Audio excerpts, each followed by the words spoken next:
Welcome to Wyckoff Power Charting. I'm Bruce Frazier and your host, and we have a very busy session. This is episode number 25, recorded on February 4th, to be aired on February 8th. First, an announcement. You may have attended last week's video on power charting where we interviewed Andrew Cardwell, Dr. RSI, and he gave a great presentation on how to use RSI for trading. And it was very well received. And we have part 2 coming up, and it's going to be at the TSAA-SF website. And it's a free webinar on February 11th at 5 p.m. Pacific time. And Andrew is going to go into more detail on the RSI method, the Cardwell RSI edge, and it'll be a lot of fun. So we're all looking forward to that.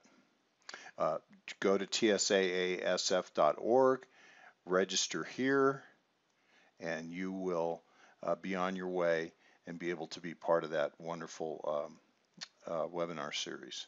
Okay.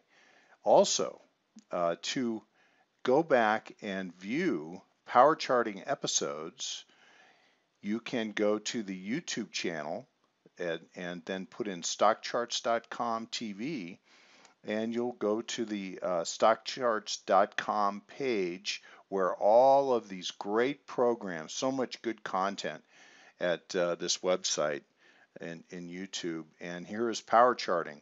And there you can see Andrew Cardwell's interview with me this last episode and all the other episodes that preceded it. So please have a look at that. Okay, today, Wyckoff Method Workshop, and we are going to do an accumulation review. I have had so many requests to go back and do review. Now, these episodes, because of the time constraints, we only have a certain amount of time that we can devote. But what I'm going to do today is have a general discussion of accumulation with a discussion about all the abbreviations that we use in Wyckoff, what they mean, why we use them, and then we're going to apply them to a real-world case study using gold futures, which is the most recent blog that I wrote here a few days ago. So we're going to try to do two things at once here, which is ambitious for me. So anyway, you can go look at these schematics by going back to this earlier blog that was written in 2015. These schematics are all important. Go back, find these schematics, print them off, put them on your bulletin board, put them next to your desk so that you can review them often. The thing about accumulation is that in accumulation you are coming off of a long decline, which we would describe as a bear market typically. And a bear market is going to become ever more volatile because stock is in weak hands in a bear market off of a distribution that preceded it. We can't see it on this chart, but distribution has produced a condition where stock is in weak hands, not in strong hands, and these weak hands are holding stock, futures, bonds, whatever it might be, all the way down. The thing you'll notice about a downtrend, a markdown, is that the volatility ever increases. Each of the trading sessions, not each, but trading sessions become ever more volatile. The swings are wider, the volume is higher, stock is being sold, and it produces a very volatile decline. And you can see this decline characterized in the last leg down into what we call the selling climax. And so a selling climax is a very wild decline where stock is just being let go at whatever price. Volatility is very high.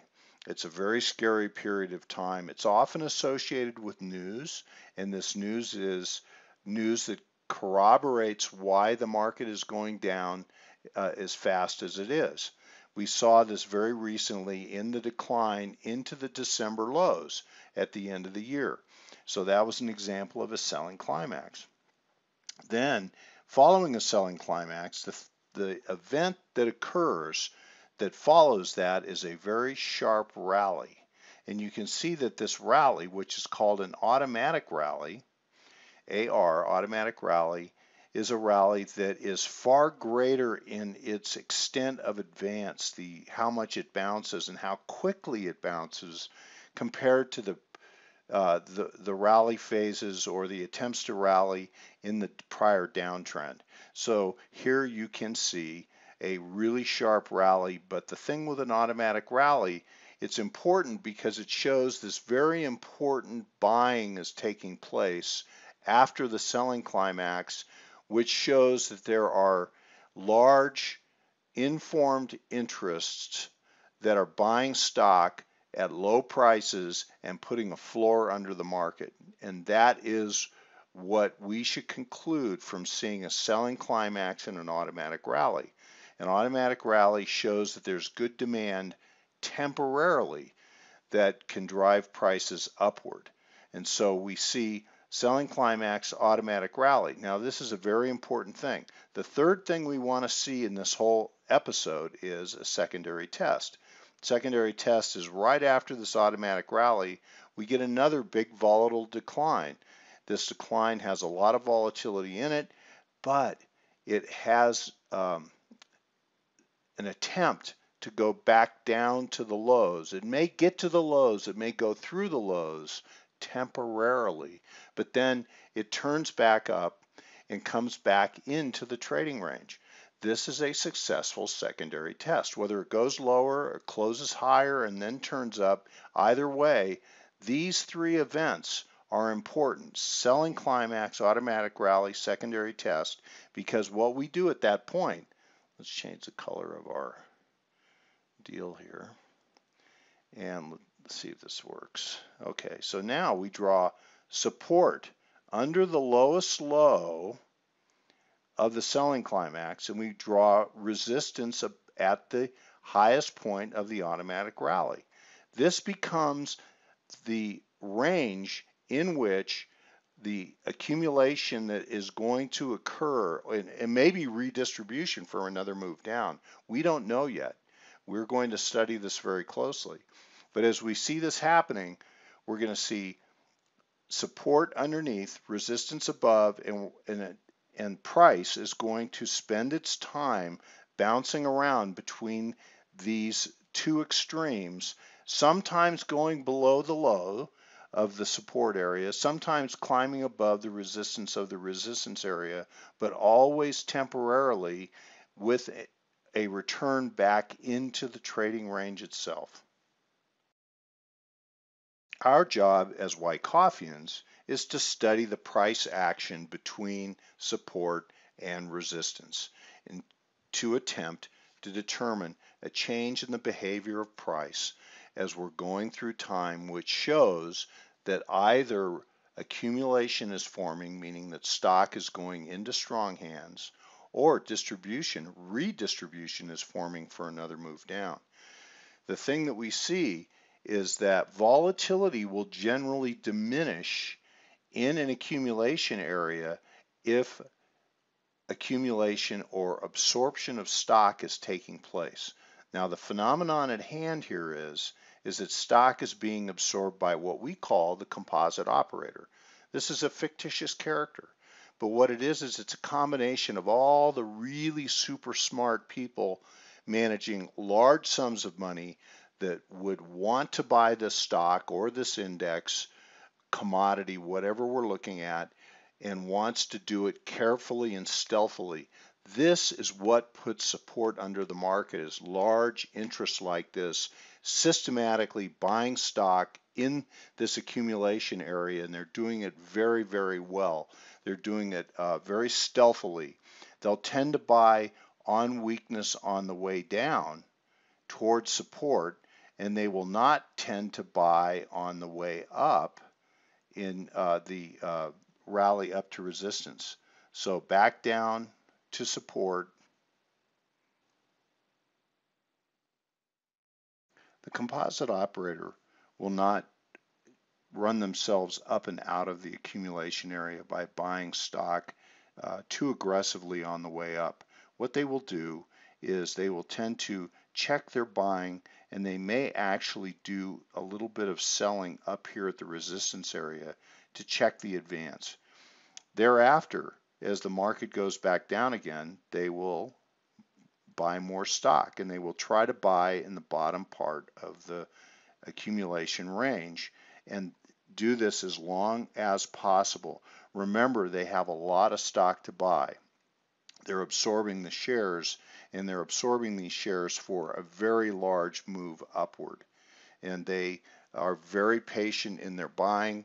What they will notice as they get closer and closer to the end of the accumulation area is the stock becomes harder to buy and there's less available to buy. And therefore, they will conclude that the accumulation area is just about completed and ready for markup. In the abbreviation area, you can see secondary tests occur on the returns back to support. Once the final lows are in the accumulation area where absorption is nearly complete, stock is now in strong hands. It's a function of supply and demand. Supply has become unavailable as the accumulation has matured. Demand, a steady level of demand, will now drive prices up to resistance and then out of the trading area, out of the accumulation area. And so what we call the last point of support is this LPS area here. This is the last place where support is met before prices mark up. These are LPSs occur as the early phases of uptrend are advancing. And so you can see that LPS will occur. There will be one here, which is the final important low in the accumulation area. And then there's another LPS on the way up, a third LPS after a jump out, and then a backup. So we can see here as a push up, we can see that this rally is very strong relative to the rallies that preceded it in the accumulation area. The other important thing, so LPSs are important, subtle to understand but important, and we can talk more about those. The other thing that happens is that we have a concept called a sign of strength. And a sign of strength is when the rally, very strong rally, look at this strong move up here, exceeds the highs of the prior highs in the accumulation area. That's a form of proof. It's proof of strength. And so we would give this a sign of strength, SOS labeling right here. And the key is that if the stock has been actively absorbed, then what's going to happen is once you get above the accumulation area, there is an attempt to come back in, but notice this, it can only go sideways. It pauses for a period of time and then goes up again. That's because there's no supply left to push the stock back down into the accumulation area. Very constructive event right here. Look how dull and quiet it is as it pauses before walking away or rallying away from the accumulation area. So again, we're talking about labeling here. So LPS, LPS, last point of support, write that down. Preliminary support is an area where you have an attempt to stop at a important low, has the elements of climactic behavior, but does not produce an important automatic rally, which would automatically cause us to brace for another big decline into a selling climax. But preliminary support, once understood, can be an important clue that the downtrend is growing old. It's getting tired of going down, which is hard to understand. But this is a very important idea and also comes into play in point and figure counting at a later time. And so, again, preliminary support, selling climax, automatic rally, secondary test, And then last point of support, diminished volatility and as absorption is nearly complete. Important rally, which produces a sign of strength with a backup and an LPS. They're interchangeable terms up here. It's good to put them both, and then up and away into a new uptrend. The only other thing I want to point out here are phases. Phase A is the stopping action of the downtrend. Phase B is a large swinging trading range which we want to pay attention to but avoid. Phase B tends to be the longest period of time in the accumulation area, goes the longest, but also is quite volatile and very frustrating for people that are trying to trade it. Phase C is the last attempt to test the lows before turning into an important uptrend. Sometimes this labeling will be done in hindsight, but phase C is important, and we want to develop an ability to really see this, because from this point on is the beginning of an important uptrend. This is the uptrend in the trading range. This is the uptrend out of the trading range. Phase D is that uptrend, so we define that and we can see it going up. Phase E is the uptrend once it gets out of the accumulation area. In the accumulation area, phase D. Out of the accumulation area is phase E. One last thing to show you before we move on to our case study, which we are going to have to go pretty fast, is the idea of the spring. The spring is a phase C event, which is an attempt to drive prices below the important low of support and therefore shake out additional shares. There are three types of springs. We won't talk about them today, but I've written blogs about them. So please go back and look at those. So a spring and a test and then a turn up. This is a spring is like a real extreme last point of support. And it goes down, takes out the lows temporarily, comes back into the trading range, and that in and of itself is the important clue that this spring was an exhaustion of the lows and an attempt to turn up, and could very well and probably is a rally up and out of the accumulation. I just want to show you this article written by my team teacher, my co-teacher, and my mentor, Dr. Hank Pruden, is the IFTA Journal. I believe this is available to everybody. 2010 edition. Hank wrote a wonderful article, Wyckoff Proofs, Tests, Testing, and Secondary Tests. It's a must read. Please go look for this. And you'll see here, it doesn't show the whole accumulation area, but notice that there's a spring illustrated here. And then notice the robust rally phase that comes up and out of the accumulation area and how quickly it moves. This is the supply-demand phenomenon at work, because once the accumulation is complete, there's very little supply and there's steady demand, maybe growing demand, and that alone will cause a change of character. We use that term a lot, but what that is a robust rally up and out of the accumulation. Okay, so let's move on to our case study. Now, this is the most recent blog that I've written on gold, using gold futures, continuous contract. And what I'd like to do is I'd like to illustrate the points that we just talked about in a couple of charts in the time that we have left. And I'll leave it to you to go back and study these. You can see that there's the phase analysis here, phase A, B, C, D, and then we still don't have a phase E yet. And so there is some question, and this is part of the discussion today, about whether or not gold is ready to do an important phase D, phase E markup at this time. But you can see here that after a buying climax in 2011, this is a monthly chart, by the way, and so you can see Wyckoff principles work in all time frames. So in a minute we're going to look at a daily chart and cover just a small period of time. But here you can see that, look at the acceleration and the increased volatility on the way down in this bear trend in gold. it goes down, has a very volatile, ever-increasing volatility into the exhaustion of a selling climax right here, and then an automatic rally.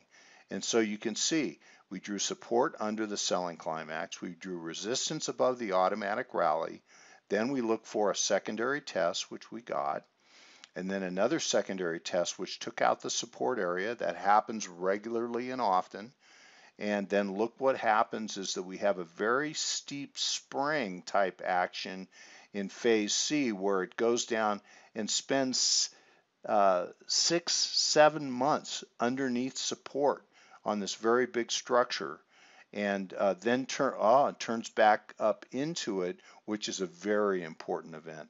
Look at this incredibly strong bar that takes not only gold back up into the above the support area into the accumulation range, but also takes it up into the downtrend channel. We can see we have a point here that we drew a channel on, we have a point here we drew a channel on, and here. Now we have this trading channel that we're working in. Now, this is a sign of strength, because this rally, which is a good rally, very good rally, goes up to and takes out this high right here. So this high is taken out by this sign of strength, but this is all the way back in 2016. And then there's another big decline back down again, which discourages a lot of people. But look how constructive this is in our accumulation area.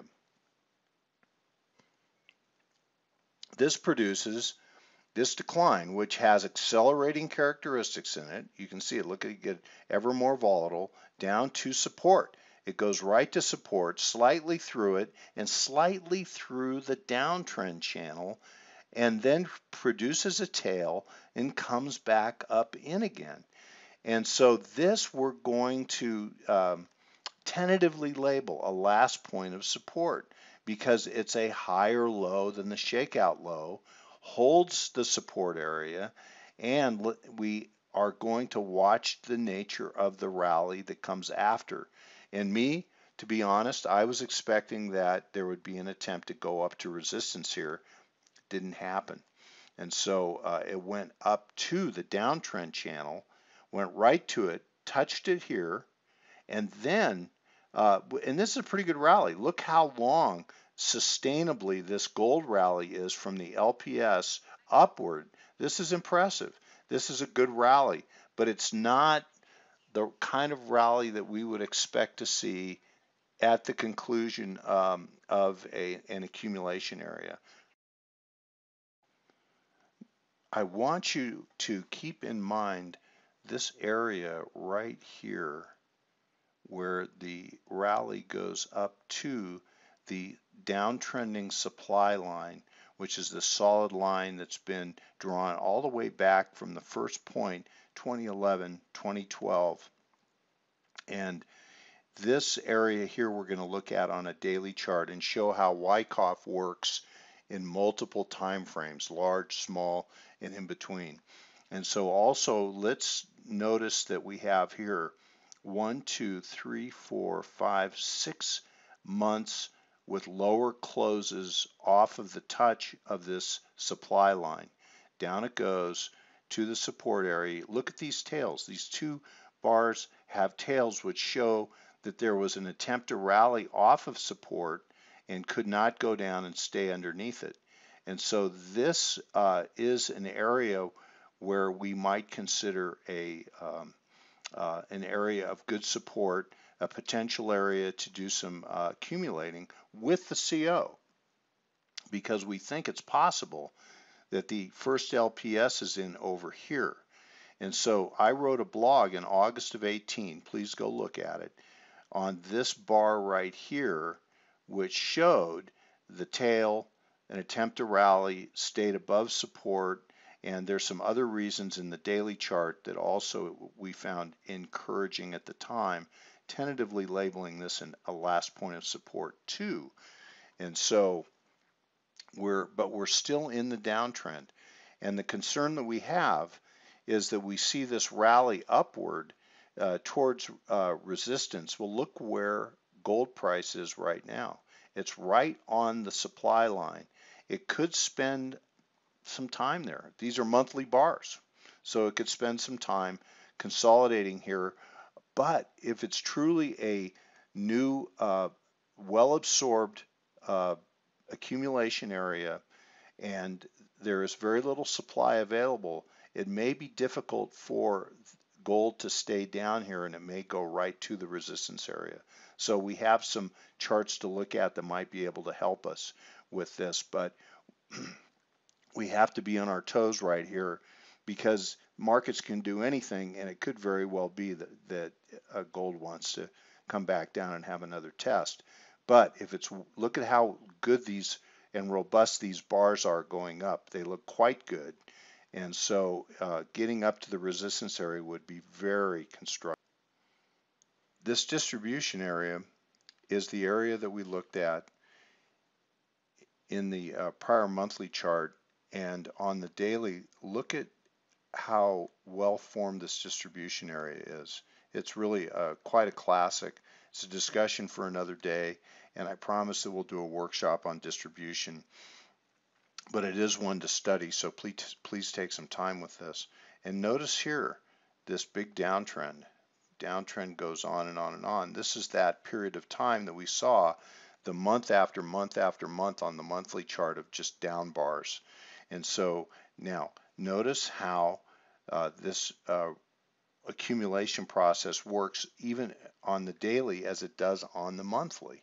And so there is a selling climax, and notice the selling climax that there's acceleration, increased volatility on the way down, very high volume, shows that gold's in weak hands, and then it throws under this trend channel, which is exhaustion and the selling climax, and then comes back up in, and here we have selling climax, automatic rally, secondary test, major sign of strength here, and then an LPS, which comes to a higher low.